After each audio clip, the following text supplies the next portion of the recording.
রান্না হবে উচ্ছে আলু সেদ্ধ, বেগুন ভাজা আর ডিমের ঝোল মাখা মাখা করে। তাই আমি ভাতটাকে বসিয়ে দিচ্ছি আলু আর উচ্ছে সেদ্ধ দিয়ে। সবার প্রথমে আমি বেগুন কটাকে ভেজে নিচ্ছি।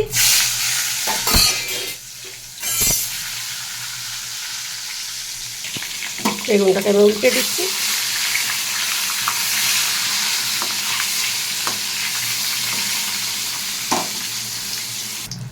বেগুন কটাকে আমি তুলে নিচ্ছি।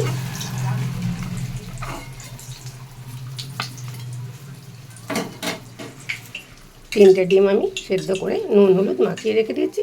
এটাকে আমি ভেজে নিচ্ছি হালকা করে। ডিমটা ভাজা হয়ে গেছে, তুলে নিচ্ছি আমি।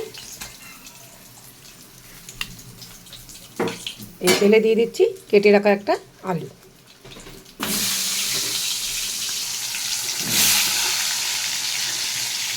আলুটা বেশ কড়া করে ভাজা হয়েছে, দিয়ে দিচ্ছি এর থেকে আদা রসুন পেঁয়াজ বাটা। আদা রসুন পেঁয়াজটা বেশ ভাজা ভাজা হয়ে গেছে, দিয়ে দিচ্ছি একটা টমেটো পেস্ট করে, আর দিয়ে দিচ্ছি হাফ চামচ নুন, হাফ চামচ জিরের গুঁড়ো, হাফ চামচ লঙ্কার গুঁড়ো, আর হাফ চামচের বেশি হলুদের গুঁড়ো। মশলাটা আমি দিয়ে দিচ্ছি, একটু ভালো করে কষিয়ে নেব।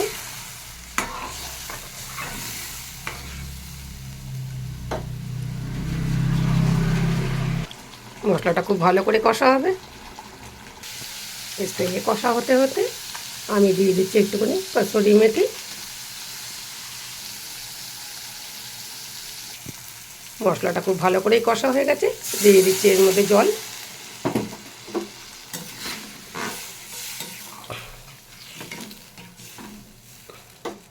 ঝোলটা ফুটলে ডিমটা দেবো। ঝোলটা খুব ভালো করেই ফুটে গেছে, দিয়ে দিচ্ছি ডিম। আর একটুখানি ফুটলে নামিয়ে দেবো।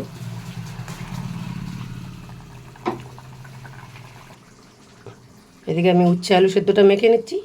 আমি 3-4টে লঙ্কা ভেজে গুঁড়িয়ে রেখেছি। আলুটাকে ম্যাশ করে নিচ্ছি, উচ্ছে আলুটাকে। গরম আছে, আলুটাকে বেশ সুন্দর করে ম্যাশ করে নিয়েছি। দিয়ে দিচ্ছি আমি লঙ্কা ভাজার তেল। এটা একটু তেল বেশি করে দিয়ে মাখলে পরে আরও ভালো লাগবে। একবার খেয়ে দেখুন এরমভাবে বানিয়ে, গরম ভাত দিয়ে। আর কিছু লাগবে না, খুব সুন্দর লাগবে। ডিমের ঝোলটা হয়ে গেছে, আমি নামিয়ে দিচ্ছি।